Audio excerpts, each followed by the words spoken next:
el fin de la pausa en la elección de jueces, el INE prepara el presupuesto que pedirá a diputados para financiar el proceso. Muy buenos días, Ernesto, ¿cómo estás?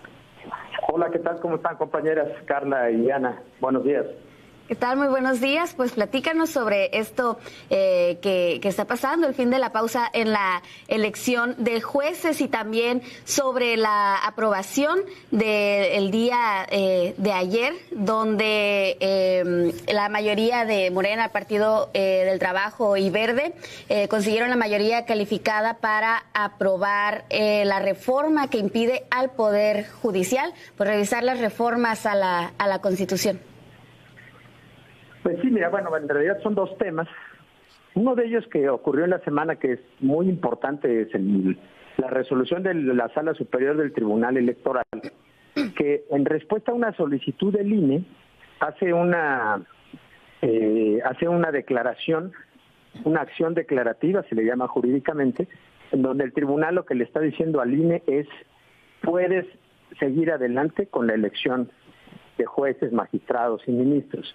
Esto es muy importante porque, como saben, hay una controversia importante entre la mayoría legislativa de Morena, el gobierno de Morena, y algunos jueces que han emitido suspensiones, es decir, ante juicios de amparo, ellos emiten suspensiones donde le habían ordenado al INE detener los trabajos de la elección. El INE estaba un poco maniatado, estaba por eso en pausa, y no estaba llevando a cabo estas acciones para una elección que, ojo, compañeras, va a ser en 220 días. Y es una elección igualita a la de 2024, es decir, hay que instalar 170,000 casillas, capacitar a 2 millones de ciudadanos para que reciban y cuenten los votos, imprimir y diseñar boletas que son muy complejas, promover la elección o el proceso entre la ciudadanía para que conozca sus candidatos, para que sepa cómo votar. Es una elección federal y el INE solamente tiene 200 días para organizarla. Entonces, ante esa urgencia, lo que hizo la consejera presidenta Guadalupe Tadei fue decirle al tribunal: oye, estoy inundada de suspensiones de jueces, me han llegado más de 100 suspensiones y yo no puedo actuar porque recaería en desacato. Entonces, Tribunal Electoral, dime qué hago. Y el tribunal, como máxima autoridad en materia electoral, pues ya le dijo: puede seguir adelante con esta acción declarativa. Ahí hay una controversia incluso dentro del INE, si esa acción declarativa es suficiente para esto o no, pero por lo pronto el INE ya quitó la pausa y siguió trabajando. Esto es tan complejo, tan controvertido, que causó lo que, por ejemplo, ustedes reportaban ayer en Proyecto Puente, que es cuando va Guadalupe Tadei a Hermosillo, además a su tierra, ¿no?, donde fue, seguro ustedes la conocen muy bien, que ella fue presidenta del OPLE, y se encuentra con un grupo de trabajadores que le gritan: Tadei, la ley es la ley, un poco en protesta. Hay dentro del INE también opiniones divididas sobre si deben ir adelante con el proceso o no, dado que la misma reforma del Poder Judicial ha sido muy controvertida y ha causado, digamos, ha dividido opiniones, ¿no?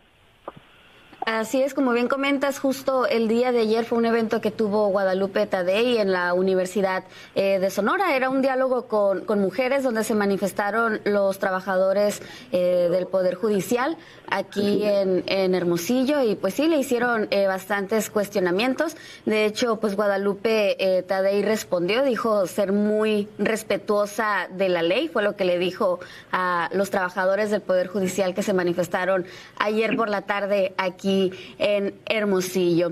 Y bueno, pasando ahora sí al otro tema de esta reforma que se aprobó, ¿qué nos pudieras contar? Pues sí, durante la madrugada, ahí traemos la crónica en Animal Político, ahorita se las compartimos para que la compartan también ustedes si quieren. Durante la madrugada, hasta eso no tan de madrugada, como a la 1 de la mañana, se aprobó finalmente esta reforma constitucional que ahí sí, para que vean express, o sea, es una iniciativa que presentan los coordinadores parlamentarios de Morena en la Cámara de Diputados y en el Senado. La presentaron el martes, por ahí en comisiones le quitaron una parte que era muy polémica de reforma al artículo 1 de la Constitución, y contra toda opinión de especialistas, de defensores de derechos humanos, de periodistas, de gente que ha dicho cuidado con quitar esto de la Constitución, pues al final lo hicieron. ¿Y qué es lo que, cuál es el fondo? La reforma lo que va a provocar es que ya no se puedan impugnar reformas constitucionales. Y esto lo hacen para blindar, obviamente, la reforma al Poder Judicial, justo de estas suspensiones, de estos juicios de amparo que están promoviéndose por decenas y que han tratado de impedir que entre en vigor la reforma judicial para la elección de jueces. Ese es el tema de fondo, o el tema en principio. El problema es que si tú pones ese candado para blindar las reformas constitucionales, y un día este gobierno o un gobierno posterior decide hacer una reforma que sea contraria a tratados internacionales en materia de derechos humanos, por ejemplo, en materia de libertad de expresión o en otras materias, incluso de competencia económica o temas de este tipo, pues ya no vas a poder controvertirlas. Imaginemos un caso extremo que a alguien se le ocurra poner en la Constitución que se permite la pena de muerte en ciertos casos. Aunque eso viole convenciones internacionales de las que forma parte México, aunque eso viole otros artículos de la Constitución, eso ya nadie podría ir a un tribunal a impugnarlo porque fue una reforma constitucional. Entonces, es grave lo que hizo Morena. Me parece que en su afán de blindar la elección de jueces se les pasó la mano, vamos a decirlo de esa manera. Obviamente esto generó ayer un debate, estaba generando un debate que al principio parecía interesante en el Senado, terminó en una escena francamente lamentable, de donde los senadores ahí con megáfonos, a empujones, a gritos, silbidos, así aprobaron la reforma.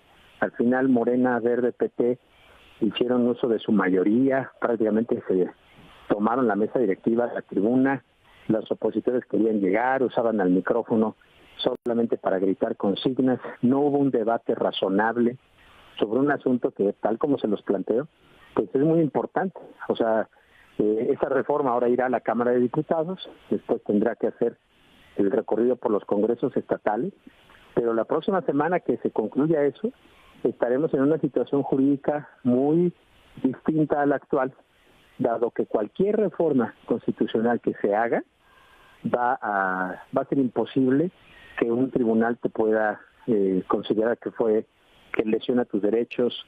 Y la verdad es que por eso se le llama esta supremacía constitucional, le da a la mayoría que hoy gobierna pues un poder que no había tenido ningún otro gobierno, y elimina de un golpe, fulmina los posibles contrapesos. Y la verdad es que eso, pues no lo digo yo, lo dice la mayoría de los especialistas, pues eso es muy peligroso en términos democráticos, ¿sí?